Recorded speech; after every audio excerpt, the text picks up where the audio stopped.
जो हमारे रिको industrial area हैं उसमें 2-2 साल से लाइटें बंद हैं, स्ट्रीट लाइट्स बंद हैं। मंत्री जी सर्विस चार्ज ले रहे हो, सर्विस चार्ज ले रहे हैं आप उद्योगपतियों से। हर कैबिनेट में आप कोई ना कोई जमीन आवंटन, जब तक आपके पास कोई ना कोई प्रस्ताव नहीं आते आप कैबिनेट मीटिंग नहीं करते। जिस भी कैबिनेट मीटिंग में आप करोगे तो आप औने पौने दामों में जमीनें दे दोगे। राजस्थान सरकार का ये बजट सिर्फ बुलंदा, खास तौर से उद्योग की अगर हम बात करें तो पिछले 3 वर्षों में जो उद्योग को लेकर राजस्थान सरकार जो बातें कर रही है उसकी एक वानगी मैं आपके सामने पेश करना चाहता हूं। ये बजट है 2024 का। इस 2024-25 के बजट में आपने ये घोषणा करी थी कि रिफाइनरी पचपदरा में डाउन स्ट्रीम प्रोडक्ट्स के लिए आधार पर बालोतरा में राजस्थान पेट्रो जोन की स्थापना की जाएगी। आज तक उसका कुछ नहीं हुआ। इसी तरीके से इसी बजट में आपने डिफेंस मैन्युफैक्चरिंग हब बनाने की बात करी थी, उसका भी आज तक आपने कुछ नहीं किया। ये बात बता रहा हूं मैं 2024 और 25 के बजट की। उसके बाद हम आते हैं, आपका एक बजट है 2025-26 का जो 19 फरवरी 2025 को सदन में आप लाए। उसमें आपने घोषणा करी कि राजस्थान के अंदर हम उद्योगों को विकसित करने के लिए फ्लैटेड फैक्ट्री की व्यवस्था लागू की जाएगी। प्लग एंड प्ले मॉडल पर उद्योगों को विकसित किया जाएगा। यही सेम रिप्लिकेट, सेम लैंग्वेज आप इस बजट में भी लेके आए जो आपने पिछले दिनों 11 फरवरी 2026 को लेके आए। इसमें 43 नंबर पे आपने घोषणा करी कि लघु और छोटे उद्यमियों को संबल प्रदान करने और उद्योग स्थापना संबंधित सुविधाएं सुलभ करने के लिए प्रदेश के समस्त संभाग मुख्यालयों पर plug in play facility for small and micro enterprises स्थापित किए जाने की फिर घोषणा कर दिया आपने। तो ये जनता को क्यों बेवकूफ़ बना रहे हो आप? 3-3 साल तक एक ही चीज़ को, बजट की कॉपी 24-25 की उठाई, 25-26 पे चेप दी, 25-26 की उठाई, 26-27 पे चेप दी। ये चिपकाना। एक मिनट आप बैठिए, आप बैठिए एक बार, आप बोले। आपके संरक्षण की आवश्यकता है, आपके संरक्षण की आवश्यकता है सभापति महोदय। इस बजट में ग्लोबल कैपेसिटी सेंटर लाया जाना प्रस्तावित है। इसके अंदर ये आपका 25-26 का बजट है। इसमें आपने आज तक ग्लोबल कैपेसिटी सेंटर में कोई पॉलिसी नहीं बनाई। आपने पिछले साल वादा किया था, आपने वादा किया Rajasthan trade promotion council promotion policy लाई जाएगी, इसका आपने आगे बात नहीं बढ़ाई। आप ये देखिए कि आप हर बजट में कोई ना कोई शगुफा ऐसा लेके आते हैं लोगों को बेवकूफ़ बनाने के लिए, इस प्रदेश की जनता को, कि नई नई घोषणा करते हैं लेकिन अमली जामा नहीं पहना पाते हैं। हमारा प्रदेश खास तौर से एक्सपोर्ट ओरिएंटेड जो बिजनेस है, जितने भी हैंडीक्राफ्ट, चाहे वुडन एक्सपोर्ट हो चाहे हमारे गारमेंट एक्सपोर्ट हो, गारमेंट एक्सपोर्ट पॉलिसी की आपने पिछले बजट में घोषणा की थी, उसमें आपने आगे नहीं बढ़ाए। पिछले बजट में आपने घोषणा करी कि एक्सपोर्ट प्रमोशन काउंसिल के थ्रू हम सब्सिडी देना शुरू करेंगे, उसमें आप नहीं आगे बढ़े। इसी तरीके से मैं बताना चाहता हूं कि 2047 तक आप 4.3 ट्रिलियन जीडीपी की बात कर रहे हैं हम, लेकिन हम जमीन पे कहां हैं? हमारी रिफाइनरी जो शुरू होने की बात हम लगातार पिछले कई वर्षों से सुन रहे हैं और लगातार उसमें एक्सपेंसेस बढ़ते जा रहे हैं। हम उसके आगे बढ़ाने की बात नहीं कर रहे कि हम किस तरह से आगे बढ़े। हमने एमओयू की बात करी, 35 लाख करोड़ की हमने एमओयू की पिछले बजट में बात करी थी, जिसमें 7 लाख करोड़ का हमने एमओयू कर लिए। धरातल पे कितने आए आप सदन में बताएं मंत्री जी कृपा, कि आपने 7 लाख करोड़ के जो एग्रीमेंट आप अब तक कर चुके हैं उसमें रोजगार कितना सृजन हुआ। ये जमीन बेचो अभियान और जमीन देना अभियान जो हर कैबिनेट में आप खेलते हैं, कृपा करके राजस्थान की जनता को इसको बचाएं। हर कैबिनेट में आप कोई ना कोई जमीन आवंटन, जब तक आपके पास कोई ना कोई प्रस्ताव नहीं आते आप कैबिनेट मीटिंग नहीं करते। जिस भी कैबिनेट मीटिंग में आप करोगे तो आप औने पौने दामों में जमीनें दे दोगे। ये खेल बंद करना पड़ेगा। दूसरी बात, हम एमओयू की बात कर रहे हैं, हम एक तरफ बात कर रहे हैं, आपने पिछले दिनों 45 पैसे का उद्योग में बिजली की कटौती की, मानते हैं इस बात को आपने किया, लेकिन आपने सरचार्ज बढ़ा दिए, बिजली इधर से देकर उधर से महंगी कर दी आपने। उद्योगों की बिजली जब तक राजस्थान प्रदेश में महंगी रहेगी, माननीय मंत्री जी, हमारे यहाँ उद्योगों को आना बहुत प्रॉब्लमेटिक है। हमारे यहाँ बिजली बहुत महंगी है, हरियाणा लगता हुआ है, यूपी लगता हुआ है, दिल्ली लगता हुआ है, सब जगह बिजली हमारे से, औद्योगिक बिजली हमारे से सस्ती है। इस और हमारे को ध्यान देने की जरूरत है।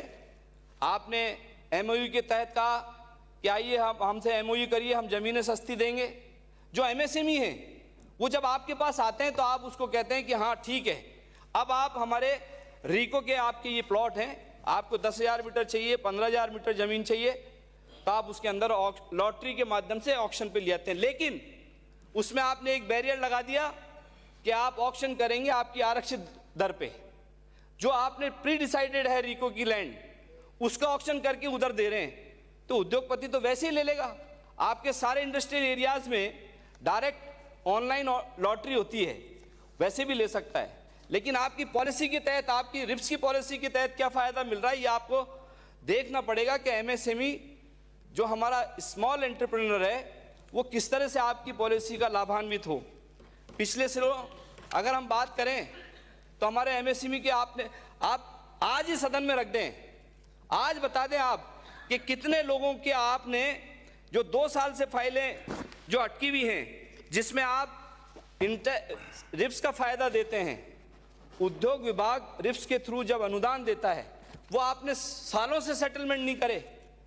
पिछले 1 साल की ऐसी सूचना है कि एक भी उद्योगपति को आपने ना तो सब्सिडी दी है ना इंटरेस्ट सबवेंशन दिया है, एक भी आपने कमिटमेंट पूरा नहीं करा है। इस बात को आप ध्यान से देखिए।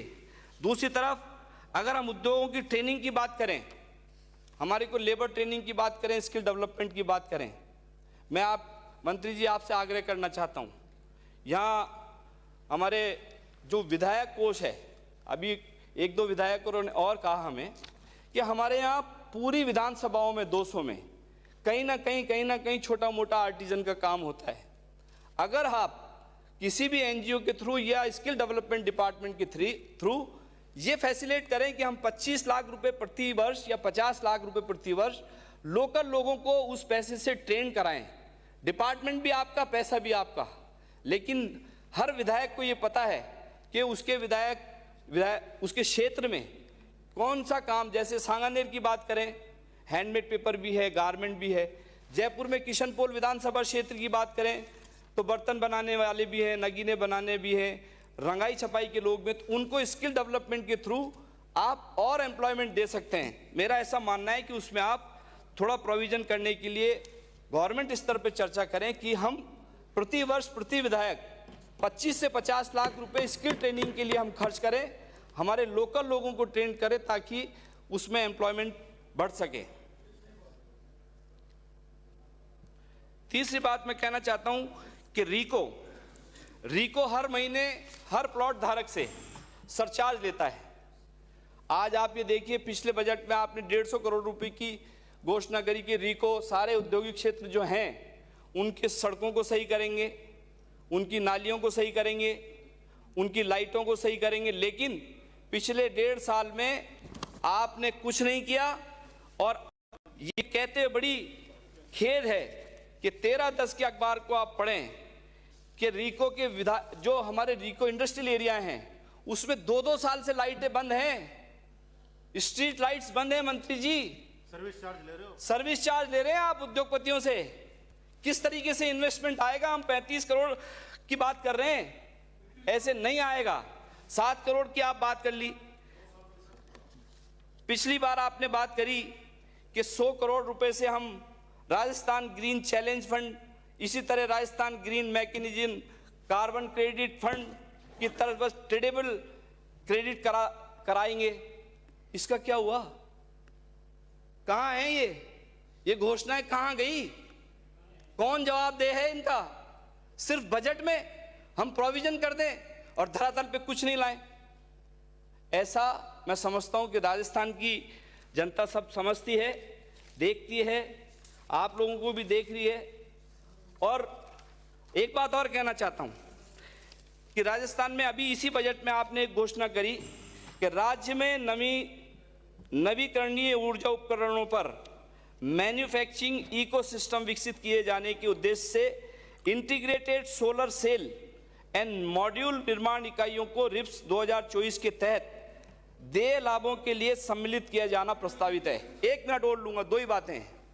मेरा आपसे आग्रह है कि जिस तरीके से आप बैटरी एनर्जी सिस्टम की बात कर रहे हैं पूरे देश में, और हर सोलर पार्क पे बैटरी एनर्जी स्टोरेज सिस्टम जो डेवलप करने की बात सरकारें कर रही हैं, राजस्थान में इसके लिए बहुत बड़ा मार्केट ये क्रिएट होने वाला है। आप इसके अंदर बैटरी एनर्जी स्टोरेज सिस्टम को और जोड़ दें तो हमारे प्रदेश में इन्वेस्टमेंट आने की संभावना बनी रहेगी। अंत में एक बात कहकर मैं अपनी बात को ख़त्म करता हूं कि हमारे यहाँ जो लेदर इंडस्ट्री है उसको लेकर पिछली सरकार में मानपुर माछेड़ी औद्योगिक क्षेत्र को लेदर जोन से नॉर्मल जोन करने के लिए हमारी सरकार ने घोषणा की थी, मुख्यमंत्री जी ने, और उसको आईडीसी में ले जाकर सरकार ने निर्णय पारित कर दिया था कि ये अब नॉर्मल इंडस्ट्री यहाँ पे आ सकती हैं। 150 इंडस्ट्रियल प्लॉट हैं, उसमें से 6 सिर्फ चल रहे हैं। लोग आपको लिख के दे चुके हैं कि यहाँ पे 400 करोड़ रुपए का इन्वेस्टमेंट करने के लिए लोग तैयार हैं। वही मालिक हैं, वही लोग हैं जो जिनके प्लॉट हैं। कृपा करके जो सरकार का नीतिगत फैसला था उसको वापस आप चालू करें ताकि लोग वहां पे अपनी बिजनेस लगा सकें। बहुत बहुत धन्यवाद। जय हिंद, जय भारत, जय राजस्थान।